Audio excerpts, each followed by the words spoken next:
ہماری جماعت جو ہے اس معاملے میں تھوڑا تصاوری کی شکار ہے،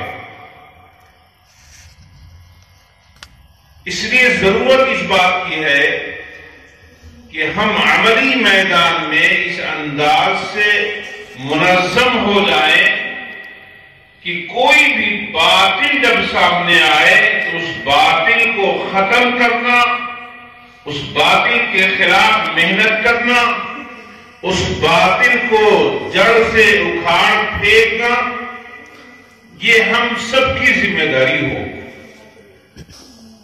اور بطور خاص علماء کرام کی جو جماعت پیدا ہو رہی ہے، نئے نئے جو خضرا سامنے آ رہے ہیں، ان کے اندر استعداد اور صلاحیت کو پیدا کیا جائے تاکہ یہ کسی بھی میدان میں جب آئیں تو ان کے ذریعے سے بہت اہم کارنامے وجود میں آئیں۔ ورنہ بسا اوقات یہ ہوتا ہے کہ ایک طالب علم جو فارغ ہوا ہے، اچھے نمبرات سے فارغ ہوا ہے اور امتیازی پوزیشن لا کر کے وہ فارغ ہوا ہے، لیکن باطل فرقوں کے خلاف کام کرنے کی جو نوعیت ہے وہ اس سے ناواقف ہے۔ باطل فرقے کا سامنا کیسے کرنا ہے وہ نہیں جانتا، وہ کچھ چیزیں یاد کیے ہوئے ہیں، لہذا جب سابقہ پڑتا ہے، کہیں ضرورت پڑتی ہے تو ہمارا وہ طالب علم جو پہلی پوزیشن سے پاس ہوا تھا، جس کے نمبرات ہر دور میں اعلیٰ نمبرات تھے، لیکن وہ طالب علم اس شخص کے سامنے نہیں آ پاتا جس کی اس طالب علم کے سامنے کوئی حیثیت نہیں۔ کیوں؟ اس لیے کہ سامنے والا اس موضوع پر تیار ہے اور اس کی باقاعدہ ٹریننگ دی گئی ہے، اس کو تیار کیا گیا ہے۔ لہذا جب اس کو تیار کیا گیا ہے تو مثال کے طور پہ ہمارے طلبہ الحمدللہ ثم الحمدللہ مادر علمی دارالعلوم دیوبند وہ جگہ ہے جہاں ہندوستان نہیں عالم اسلام میں فن حدیث کو اگر سب سے زیادہ شرح و بسط کے ساتھ پڑھایا جاتا ہے وہ ہماری مادر علمی دارالعلوم دیوبند ہے اور اس سے متعلق ادارے ہیں۔ علم حدیث کو اتنی تفصیل کے ساتھ، اتنے اہتمام کے ساتھ کہیں نہیں پڑھایا جاتا، لیکن افسوس یہ ہوتا ہے کہ ہمارا طالب علم جو فارغ ہوا اور فارغ ہونے کے بعد ایک ایسے طالب علم سے اس کا مقابلہ ہوتا ہے جو اپنے کو اہل حدیث کہتے ہیں۔ وہ طالب علم لیاقت کے اعتبار سے، صلاحیت کے اعتبار سے اس کے ہم پلہ نہیں ہے، لیکن وہ ان تمام مسائل سے متعلق احادیث کو یاد کیے ہوئے، وہ اصولوں کو یاد کیے ہوئے ہے۔ لہذا ہمارا جو مضبوط طالب علم ہے اس کو آمین بالسر کی، جو آمین ہم آہستہ کہتے ہیں، اس کی دلیل کے لیے کوئی روایت اس کو یاد نہیں ہے، اور وہ طالب علم جو اس کے سامنے کوئی حیثیت نہیں رکھتا ہے اس کے پاس دلائل یاد ہے۔ اس کے بعد امام کے پیچھے قرات نہیں کرنا چاہیے، اس کی دلیل یاد نہیں ہے، وہ طالب علم وہ دلیلیں یاد کیے ہوئے۔ لہذا مجمع عام کے سامنے جب گفتگو ہوتی ہے اور اس طرح کا جب سابقہ پڑتا ہے تو بڑی رسوائی ہوتی ہے۔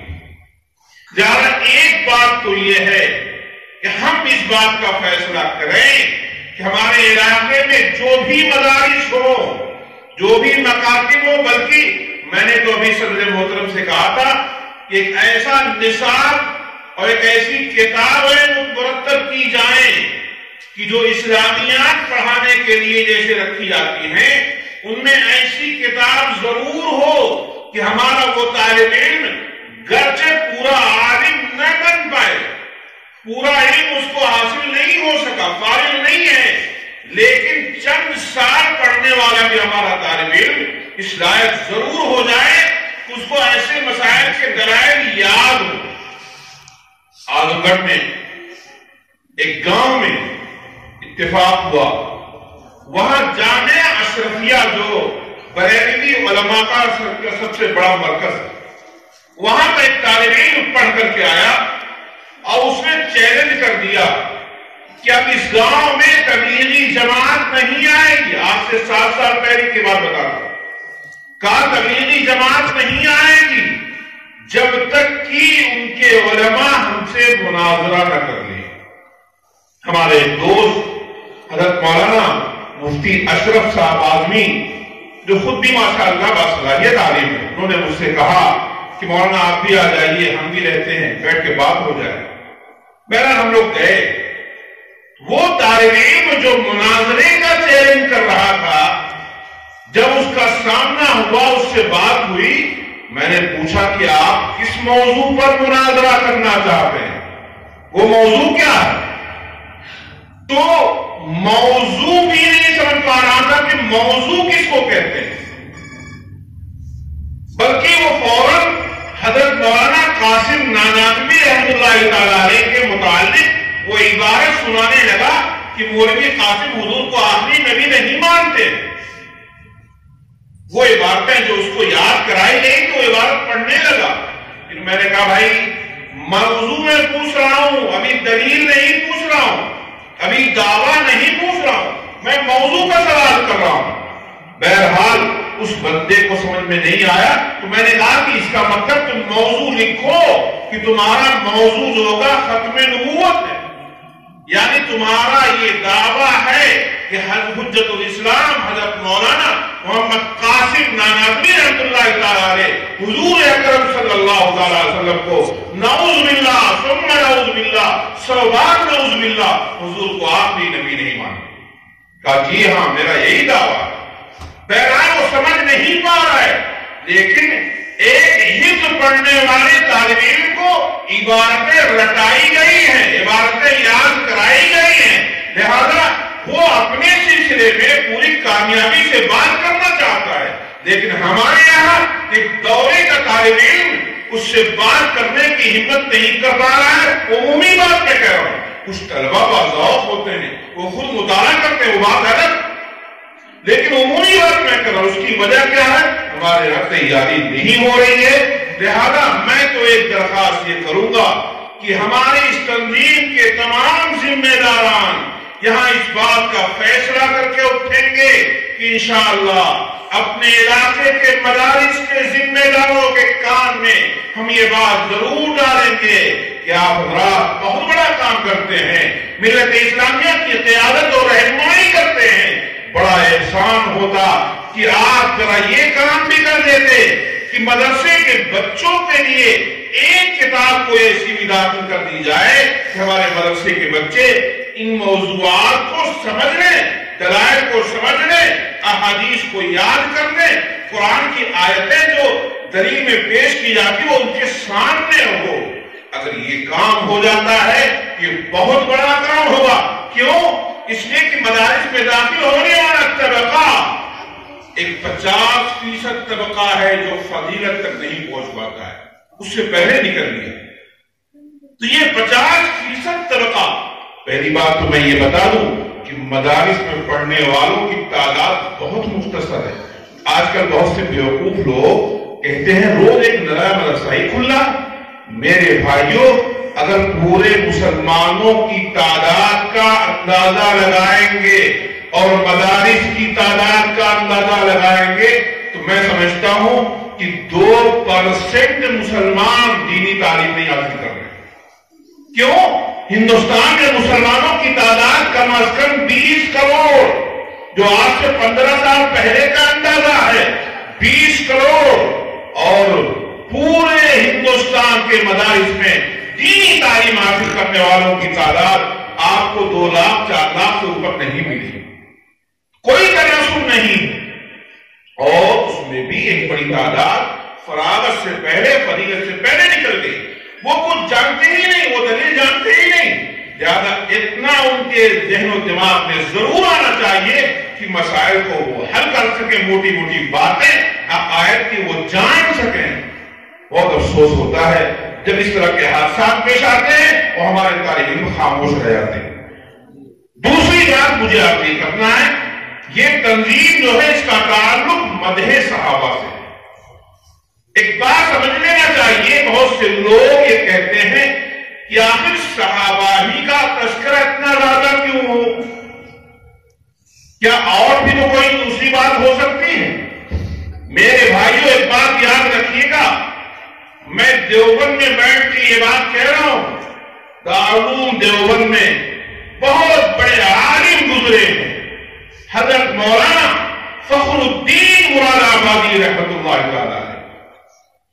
مولانا فخر الدین مراد آبادی رحمت اللہ تعالی علیہ حضرت شیخ الہند کے بھی شاگرد ہیں، علامہ انور شاہ کشمیری علیہ رحمہ کے بھی شاگرد ہیں.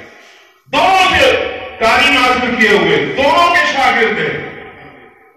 وہ ایک بات فرماتے ہیں، بہت غور سے سننے کی ضرورت ہے، اس کو اپنے سینے پہ لکھ کے لے جائیے. حضرت فرماتے ہیں کوئی بھی فرقہ، کوئی بھی جماعت، کوئی بھی فرد جب ظاہر ہو اور اس کے بارے میں معلوم کرنا ہے کہ وہ اہل حق کی جماعت ہے یا باطل کی جماعت ہے، تو دیکھا جائے گا کہ صحابہ کے بارے میں اس کا نظریہ کیا ہے، صحابہ کے بارے میں اس کا عقیدہ کیا ہے. اگر صحابہ کے بارے میں اس جماعت کا عقیدہ درست ہے تو وہ جماعت اہل سنت والجماعت میں داخل ہے، اور اگر صحابہ کے بارے میں اس کا نظریہ کمزور ہے وہ اہل سنت والجماعت سے خالی ہے. حضرت نے ایک معیار دے دیا، کسی کو پہچاننا ہو تو اس سے فوراً معلوم کرو کہ صحابہ کے بارے میں اس کا نظریہ کیا ہے. میرے بھائیوں، آج دنیا میں جتنی بھی جماعتیں پائی جاتی ہیں، چاہے ان کا نام کوئی بھی ہو، لیکن یہ بات قدر مشترک ملے گی کہ ساری کی ساری جماعتوں نے صحابہ کرام سے بغاوت کیا، صحابہ سے بغاوت کیا.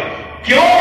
صحابہ کرام دین کو پہنچانے والے، صحابہ کرام دین کو منتقل کرنے والے، صحابہ قرآن کو پہنچانے والے، قرآن کی کتابت کرنے والے.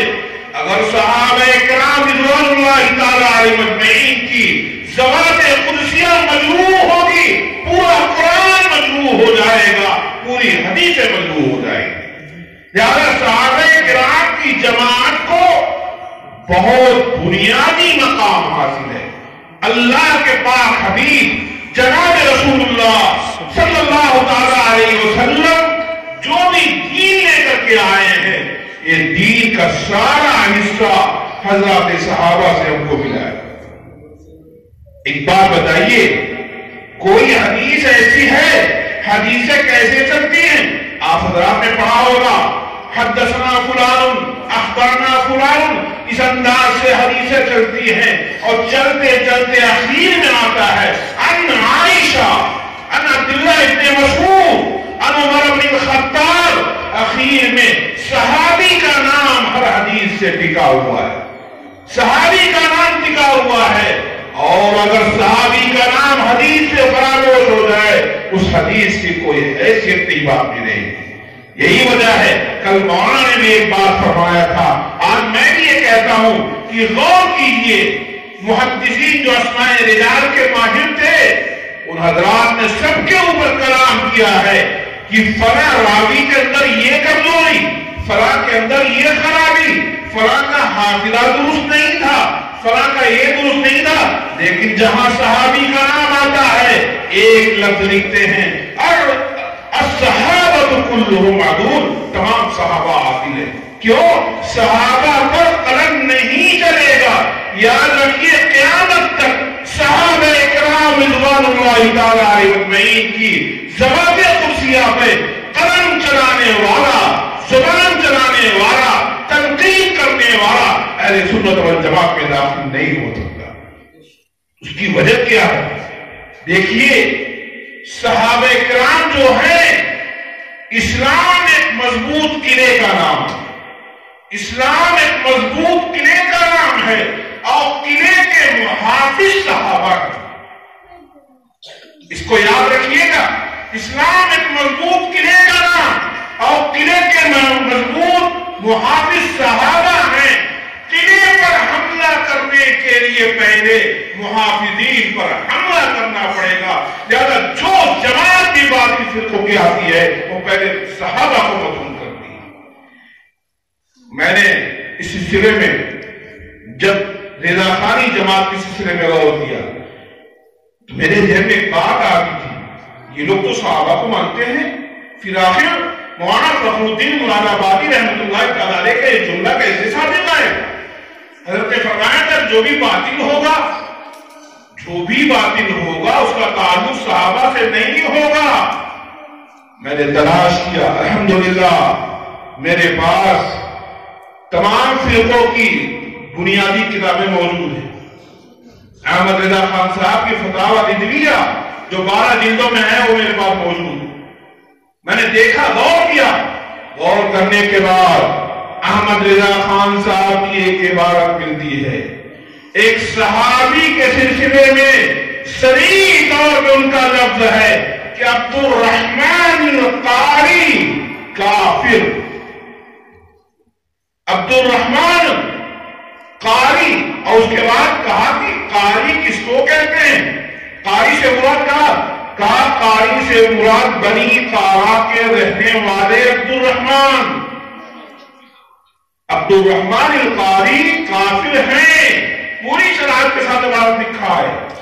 اور جب عبد الرحمن قاری کے بارے میں نے تحقیق کیا تو تقریب التہذیب جو علامہ ابن حجر اسقلانی رحمۃ اللہ تعالی علیہ کی عمدہ کتاب ہے، جس میں فن اسماء الرجال کے مختصر انداز میں بحث ہے، وہ بھی الحمدللہ میرے پاس موجود ہے۔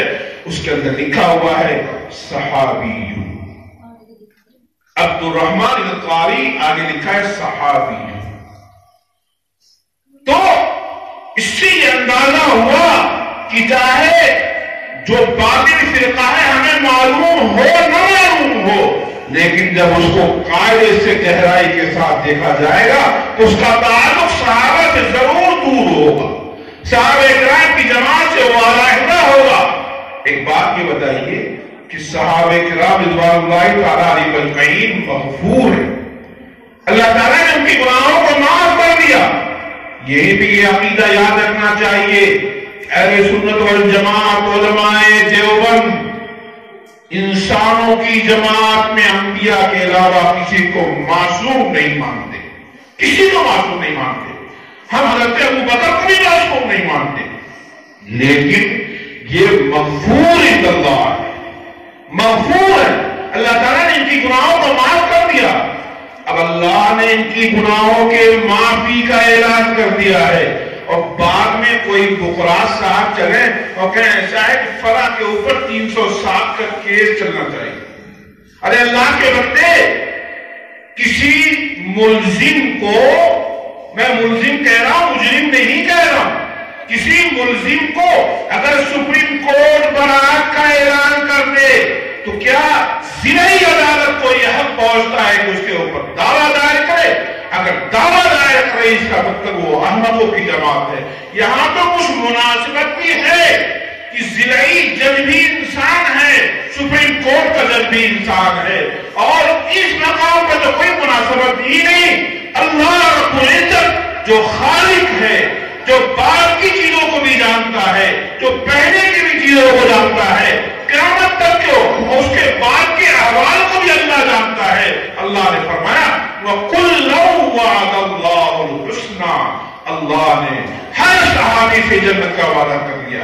اللہ نے تو جنت کا وعدہ کیا ہے، اور آپ جب ہیں کہ فلاں کے اندر یہ خرابی ہے۔ یاد رکھیے گا، جو بندہ صحابہ کرام پہ کیڑے نکالے، صحابہ کرام کی بدگوئی کرے، آپ اندازہ لگا لیجئے کہ وہ اہل سنت والجماعت سے ہٹ کر کے ایسے راستے پہ جا چکا ہے کہ جو راستہ اس کو ضلالت تک پہنچا دے گا۔ اس لیے مجموعی اعتبار سے تمام فرقوں کے سلسلے میں کام کرنے کے لیے بنیادی طور پہ حضرت مولانا فخر الدین مراد آبادی رحمۃ اللہ تعالی علیہ کا وہ جملہ یاد رکھیے کہ